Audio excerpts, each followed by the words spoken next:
But thank you to Jo for the way she's serving us with all of that. It's really, really good. Good. Well, we are continuing just to look at some of those foundational truths that we love and believe in. Let me read to you. Hopefully we'll be able to read. We're going to read from Ephesians chapter 2. Some very famous Bible verses. I've got them written here because it's a slightly different translation to the Bible, my Bible here, reading from the New Living Translation, just because sometimes just the way it flows, okay? Once you were dead because of your disobedience and your many sins.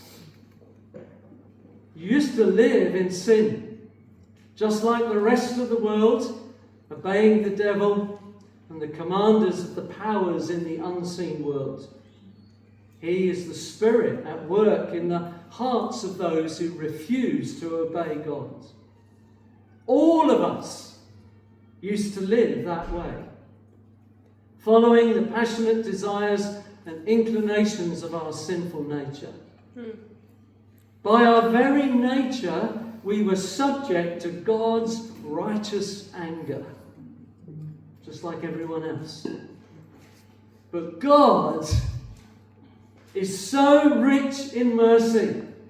He loved us so much that even though we were dead because of our sins, He gave us life when He raised Christ from the dead. It's only by God's grace you have been saved. He raised us up from dead along with Christ and seated us with Him in the heavenly realms because we are united with Christ Jesus.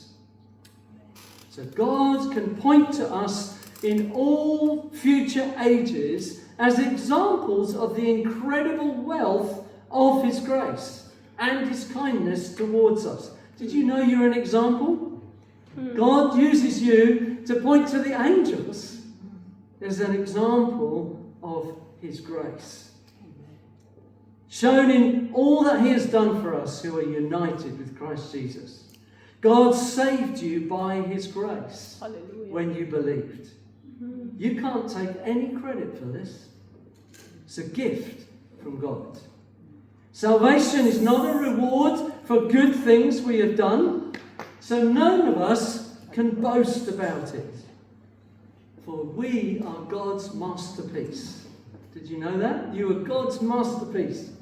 He created us new in Christ Jesus so that we can do good things that He planned for us long ago. Amen. Lord, we thank You for Your word. We thank You for the power of it and the authority of it and the truth of it. Just pray as we take some moments now to look at this amazing subject. Would You speak to us? Give us ears to hear. Even if we've heard these truths many times before, we pray for a fresh revelation, a fresh understanding by Your Holy Spirit of all that You've done and what it means for us in our lives. As we ask it in Your precious name. Amen. Amen. Wonderful. So the story goes that there was once a global conference of experts on different religions, and they were all discussing Christianity and whether Christianity and the faith of Christianity had something unique about it. And the debate went on for some time. They couldn't find anything that they all agreed on. And then somebody came through the door. It was C.S. Lewis. Some of you will know that name. The famous writer, the man who wrote The Lion, the Witch and the Wardrobe. You'll know the name C.S. Lewis. Yeah. He walked into the room and he asked what was going on. What were they debating? And as soon as he heard that they were discussing Christianity's unique distinctive, Lewis immediately responded. He said, "Oh, that's easy. It's grace. It's grace." I think for me personally, apart from the person and the work of the Holy Spirit, the subject of the grace of God has been the most significant, the most life-changing thing in my teaching, in my Christian life. I'm so glad many years ago that God led me and Jackie into a family of churches. It was called New Frontiers back in those days. And there was a great father in that movement, a man called Terry Virgo. And Terry had a particular emphasis. He always and constantly taught on the grace of God. And it revolutionised my life, and because of the background that I've come from. And I've drawn heavily on it over the years. So when there was opportunity today to just take a few moments to speak on grace. But what is grace? You will know this little acronym. Maybe you learnt it at Sunday school. GRACE. God's riches at Christ's expense. You remember that one? No. God's riches at Christ's expense. The undeserved favour, blessing, riches, mercies of God poured out on me because of Jesus. Undeserved. Whenever I think about grace, again, I'm a bit old these days, and so I go back a long way. But I think I love songs and some of the older songs. Some of you may remember a song that we used to sing years ago. The grace of God upon my life. Remember that one? Maybe not. The grace of God upon my life is not dependent on me, on what I've done or deserved, but a gift of mercy from God, which has been given unto me because of his love for me. It is unending, unfailing, unlimited, unmerited, unearned. I don't deserve it. The grace of God given unto me. It is unending, unfailing, unlimited, unmerited. The grace of God given unto me. So again, what is grace? Grace is God giving me what I don't deserve. Yes. Grace is God giving me what I don't deserve. Giving me forgiveness, salvation, love, healing, blessing, wisdom, and his daily presence by the Holy Spirit. That's the grace of God. I don't deserve it.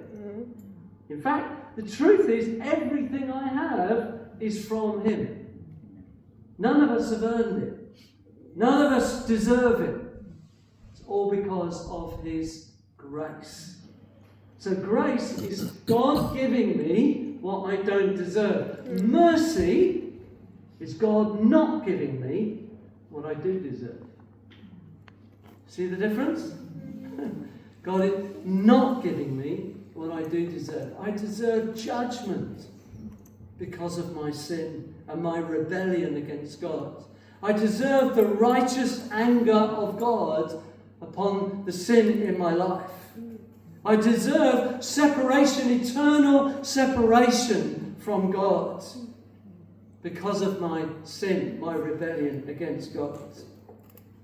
But in his mercy, God has not given me what I do deserve. Grace and mercy. Somebody say hallelujah. or thank you, Jesus. If you do that, you'll draw more out of me, okay? It's all because of Jesus. It's all because of Jesus. Ephesians chapter 1, verse 3. All praise to God, the Father of our Lord Jesus Christ, who has blessed us with every spiritual blessing in the heavenly realms. Do you know what that means? Have you ever thought about that? You have been blessed with every spiritual blessing in the heavenly realms. Take that one away this week and meditate on it. Because we are united with Christ. Even before he made the world, God loved us and chose us in Christ to be holy and without fault in his eyes. God decided in advance to adopt us into his own family by bringing us to himself through Jesus Christ. This is what he wanted to do, and it gave him great pleasure. Verse 6, so we praise God for the glorious grace He has poured out. Say, poured out. Praise God for the glorious grace He has poured out on us who belong to His dear Son. He's so rich in kindness and grace that He purchased our freedom with His blood. He paid the price. Looking forward to Easter. Just want to say about our Easter service. We'll be all together as a family. Please invite family and friends. We're going to be all age together. We're going to have some fun. We're going to really think about the Easter story. And we're particularly going to celebrate the resurrection. We'll break bread together and we'll be interacting together. So do be thinking about who can I bring? Who can I invite on that Easter Sunday? We praise God for His glorious grace. He's poured out on us who belong to His dear Son. He's so rich in kindness and grace. He purchased our freedom with the blood of His Son and forgave us our sins. He has showered. Say showered. Showered. He showered His kindness. He showered His kindness on us, along with all wisdom and understanding. This is wonderful grace. Wonderful grace. Now, just to help us understand it a little bit more before we get to taste the new coffee. I'm very keen. We need to talk about the law. We need to talk about the law. Basically, there are only two religions in the world. The religion of law and the religion of grace. It's a bit of a broad statement, but law and grace. It's only the good news message of Jesus Christ in the New Testament that is a religion of grace. All other religions, including the Old Covenant religion of the Jews, is a religion of law. What is the law? It's a series of do's and don'ts by which people try hard to get right with God. That's the law. Series of do's and don'ts by which people try to get right with God. Now, the good news of the gospel, we talk about the gospel, don't we? We say, what is the gospel? It's the good news. It's not about what we have to do for God. It's about what He has done for us through the Lord Jesus Christ.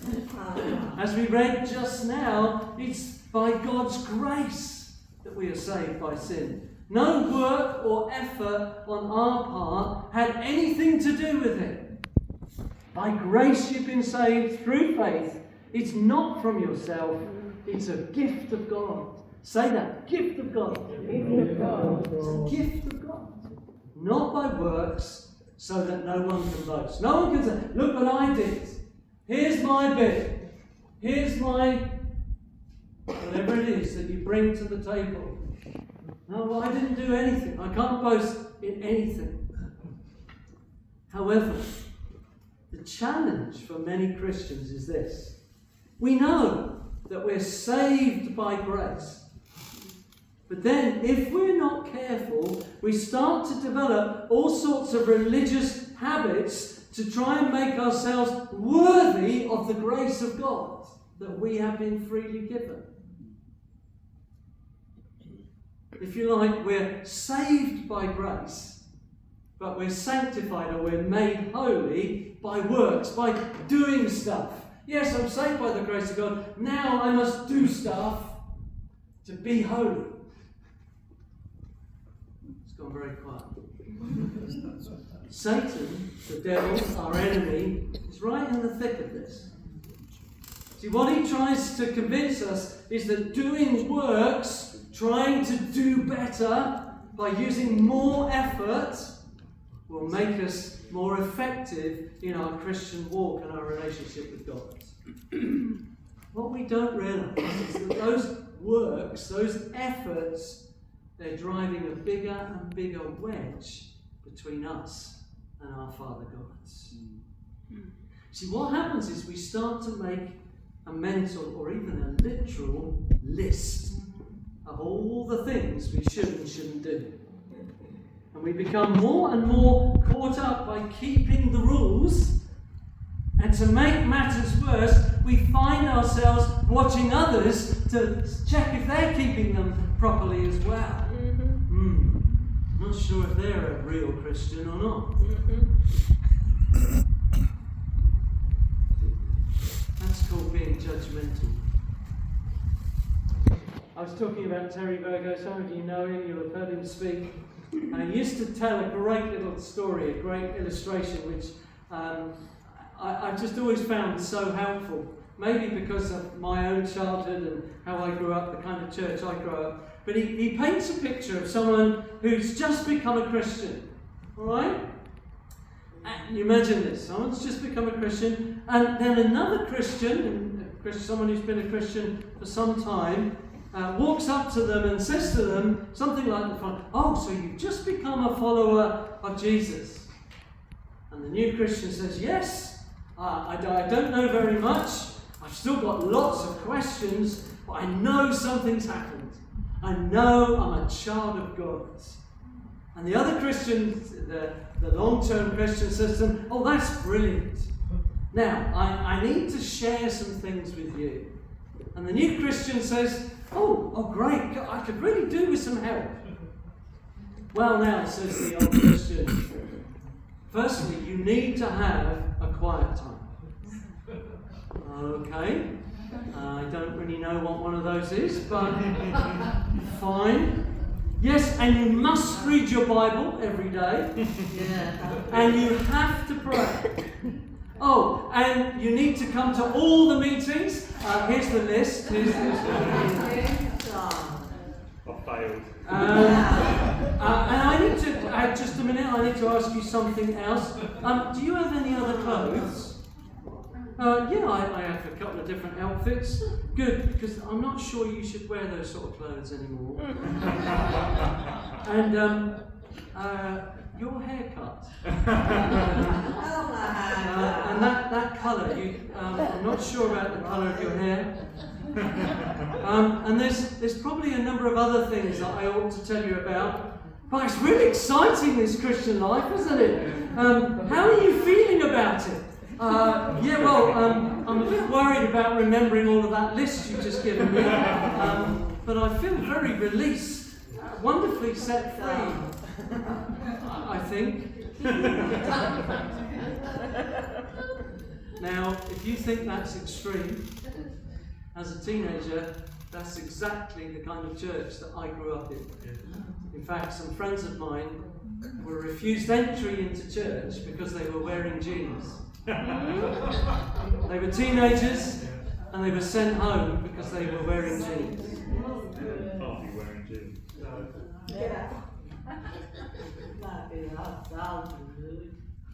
There was a whole lot of other things that we were supposed to do as well. You imagine the atmosphere. Terrible. Everybody is watching everybody else. Are you keeping the rules? Am I keeping the rules? Very quickly it becomes a place of suspicion, backbiting, factions, cliques. What should be a wonderful experience of friendship and relationship, new life in Christ, becomes a place of destructive, heavy, legalistic burden, where you're only really in if you're doing and being and saying the right things. Thank God, this is not a church like that. Yes, amen. Saved by grace, hallelujah. But those kinds of things can have a real effect on us as individuals if we make the huge mistake of thinking that we've been saved by the grace of God. But now, in order to please God, to be a proper Christian, we must do some things to add something to please Him. The New Testament doesn't teach that. Romans chapter 5, verse 17, says that we reign in life. That's a great phrase. Reigning in life. What does it mean? Truly living God's way. Reigning in life by receiving the abundant provision of His grace. Hallelujah. That's how we reign in life. by receiving the abundant provision and the free gift of righteousness that comes from Jesus Christ. Our right standing before God is not because of our works, it's because of Jesus. Hallelujah. He doesn't say, give yourselves some rules and keep them and then you'll reign in life. In fact, the Bible actually teaches opposite. We haven't got time to go into all of it today. But the Bible says that if you try to get to God, as it were, by the law, if you try to please God by the law, you'll never actually get there.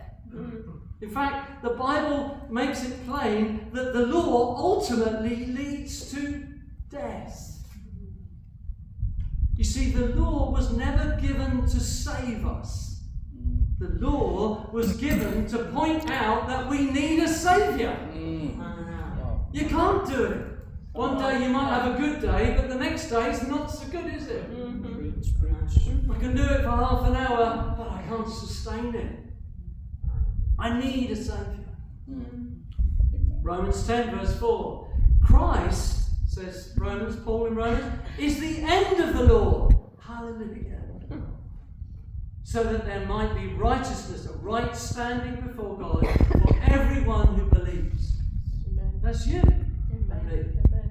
How do we stand right before God? How can we dare to go into the holy presence of God? Because of the grace of God through Jesus Christ. Christ is the end of the law. What does that mean? Well, a death has happened.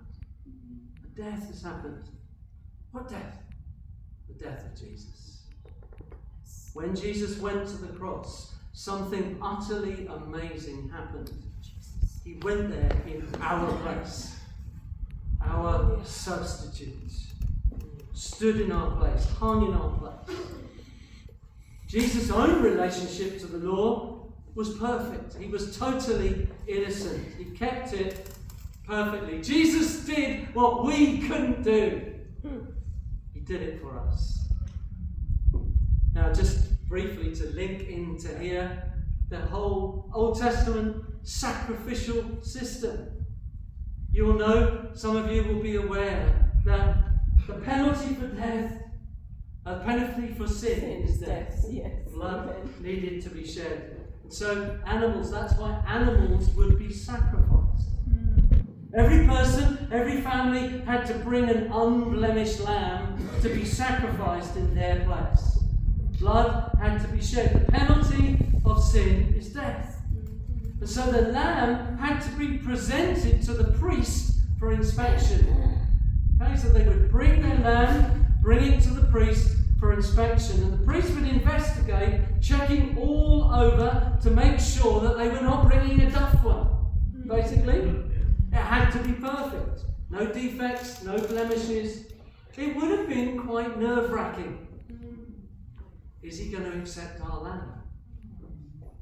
Imagine you're standing there, though, and thinking, I do hope the priest doesn't notice that I'm actually quite dirty. I'm quite grubby. My cloak is torn. My hands are grubby. Look at my nails. No. Actually, that's irrelevant. Absolutely irrelevant. Why? Because all eyes are on the Lamb. All eyes are on the Lamb. Will he find anything wrong with the Lamb?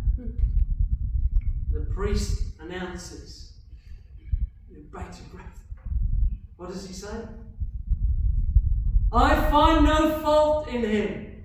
Hallelujah. There's nothing wrong with our Lamb. I'm accepted. My sins are forgiven for another year. Brothers and sisters, that's where we stand. As Jesus went to the cross, he was the perfect, righteous, innocent, perfect and holy Son of God. There is nothing wrong with our Lamb. Hallelujah. 1 Peter 1:19 states so clearly, we have been redeemed.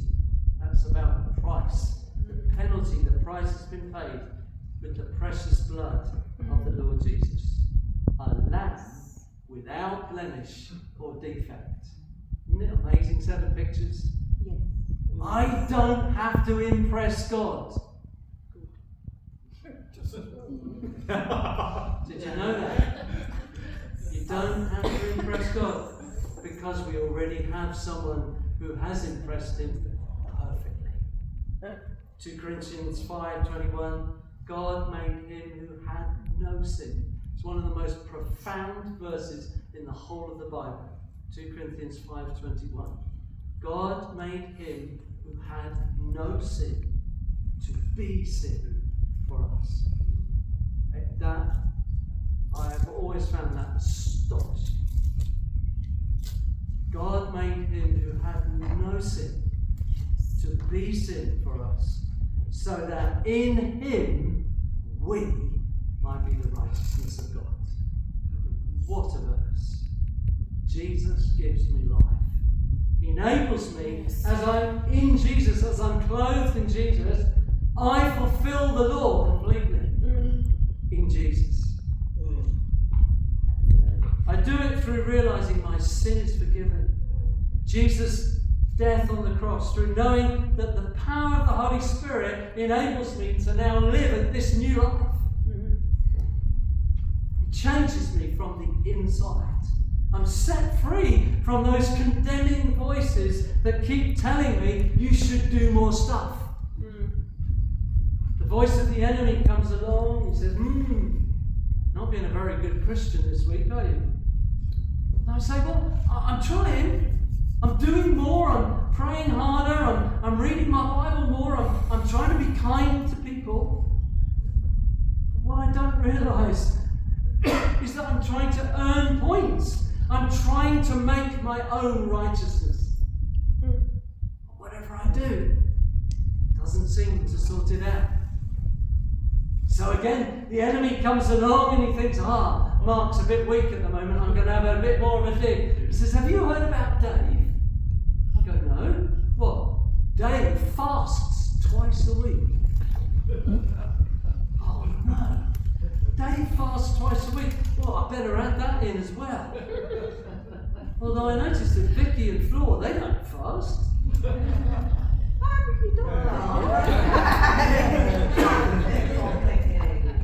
And then someone else comes along, they say, hello Mark, they say, you look like you're doing quite well at the moment.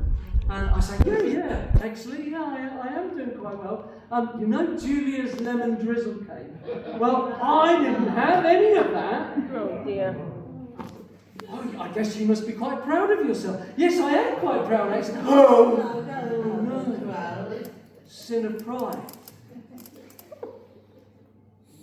I'm about to finish. You'll be pleased to hear that. You're still allowed to eat a biscuit. So many of us as Christians can feel this way. It's called condemnation. It's to do with guilt. But in the grace of God, through the amazing work accomplished by the Lord Jesus on the cross, He declares us not guilty. Not guilty. We can't be condemned. Our Lamb is perfect. Hallelujah. So you are perfect. Romans 8 verse 1, very, very famous verse in the Bible. There is now no condemnation for those who are in Christ Jesus. Now. Not because you've been doing well lately, or because you've set yourself a new standard. No, because you are in Christ Jesus. He carried our guilt and our shame on the cross. We are in Him. He is our righteousness. Hallelujah. So I wake up in the morning and I say, right, I'm going to try really hard today. No. I say, thank you, Jesus, that I am righteous again this morning. I've been made perfect for all time. So I will read my Bible because I want to soak myself in the truth of His words. I will pray. In fact, I'll chat with Him throughout the day because I want to grow deeper and deeper in my relationship with Him. But I won't do those things and many other things because I have to get God to like me. I will do them because he loved me and he gave himself for me. And I long to worship and I long to serve with all that I am because of his grace. Amen? Amen. Let's stand together. Let's just stand in his presence.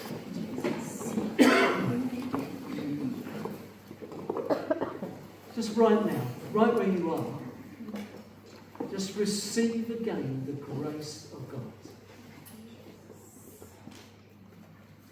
Though he was rich, yet for your sake he became poor, that you might become rich in the grace of God. Just receive right now. Where you've been battling and saying, oh, I need to do better, I need to try harder. He loves to know you. He loves to walk with you. He loves it when you read his word. He loves it when you talk to him. He loves it when you worship. He loves it when you serve. He loves it when you freely, cheerfully give of your time and your finance. He loves it. But he doesn't need it for your holiness. He's already done everything that was necessary. It's relationship. It's the grace of God. It's the abundant love and mercy of God.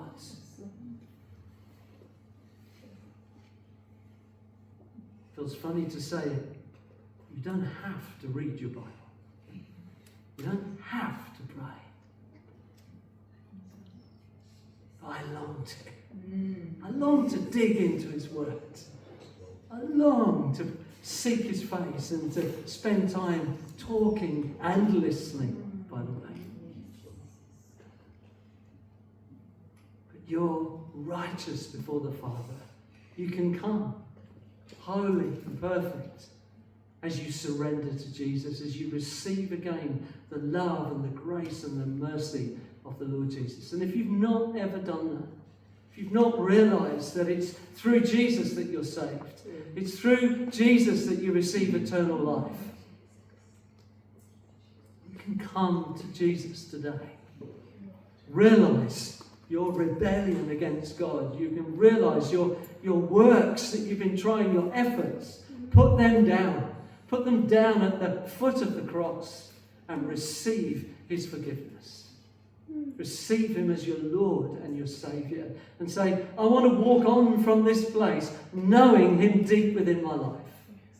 Holy Spirit, just come do what only you can do in us this morning.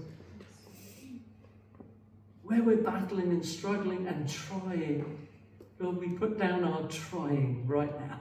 And we receive your grace. Your enabling grace. Your equipping, empowering grace. Just pray for gifts of grace to be poured out this morning. The grace, the abundant grace of God. Just pour it out. Pour it out. Lord, thank you. Thank you. Pour it out. Pour it out. Thank you, Lord. Lord, we love you. We thank you for the cross. We thank you. We thank you for your grace, your abundant grace. We thank you that no longer is there any condemnation because we are in Christ Jesus. You've set us free from the law of sin and death. Thank you, Lord. You've set us free from the law of sin and death. We're now seated with you in heavenly places. We're now the recipients of every spiritual blessing. Wow. Wow. Amazing grace. How sweet the sound that saved a wretch like me. I once was lost, but now I'm found. I was blind, but now I see. Oh, thank you, Lord. Thank you, Lord. Thank you. Pray your blessing upon your people.